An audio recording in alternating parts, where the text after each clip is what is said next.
ഓം ശ്രീ ഗുരുഭ്യോ നമ. സൗന്ദര്യലഹരി ശ്ലോകം 7.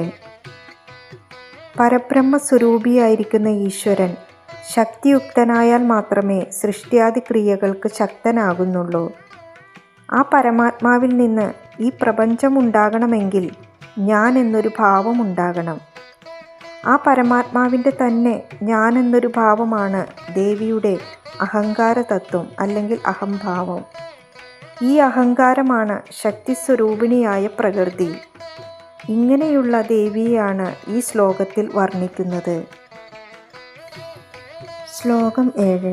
ഓം ശ്രീ മഹാദേവി നമ. കൊണക്കാഞ്ചീതാമാ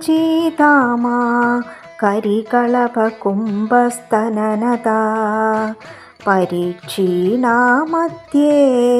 പരിണത ശരചന്ദ്രവദനാ ധനുർബാണാൻ പാശം ശ്രീണിമഭിദധാന കരതലൈ പുരസ്താതാം സ്ഥാംനാ പുരമതിദുരാഹോ പുരുഷിക. ഓം ശ്രീ ത്രിപുരസുന്ദരിയേ നമ. ആദ്യം ദേവി വർണ്ണനയാണ്. കിലുങ്ങിക്കൊണ്ടിരിക്കുന്ന സ്വർണം കൊണ്ടുണ്ടാക്കിയ അരഞ്ഞാണോടു കൂടിയും ദേവി നടക്കുമ്പോൾ അതങ്ങനെ ശബ്ദമുണ്ടാക്കുന്നു. ദേവിയുടെ സ്തനങ്ങൾ ആനക്കുട്ടിയുടെ മസ്തകം പോലെ വലിപ്പമുള്ളതാണ്. ആ സ്തനങ്ങളുടെ വലിപ്പം കൊണ്ട് അല്പം കുനിഞ്ഞിട്ടാണ് നടക്കുക. ഇനി മധ്യഭാഗം അരക്കെട്ട്. അത് ഏറ്റവും മനോഹരമായി ഒതുങ്ങിയ അരക്കെട്ടോടു കൂടിയവളും ശരത്കാലത്തെ പൂർണ്ണചന്ദ്രനോട് സദൃശ്യമായ മുഖത്തോടു കൂടിയവളും 4 തൃക്കരങ്ങളിലായി ധനുസ്, ബാണങ്ങൾ, പാശം, അങ്കുശം എന്നിവ ധരിച്ചിരിക്കുന്നവളുമായ ഇങ്ങനെയുള്ള ആ ദേവി ആ പരമാത്മാവിൻ്റെ അഹങ്കാര സ്വരൂപമാകുന്നു.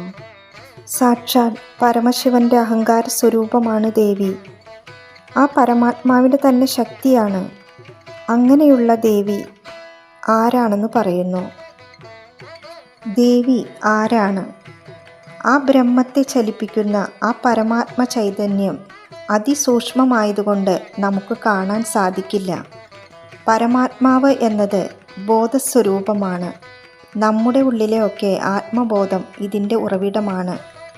ഈ പരമാത്മാവിന് ഇവിടെ സൃഷ്ടി നടത്തണമെങ്കിൽ ഞാനെന്നൊരു വ്യക്തിഭാവം അല്ലെങ്കിൽ ഞാനെന്നൊരു വ്യക്തിബോധം ഉണ്ടാകണം.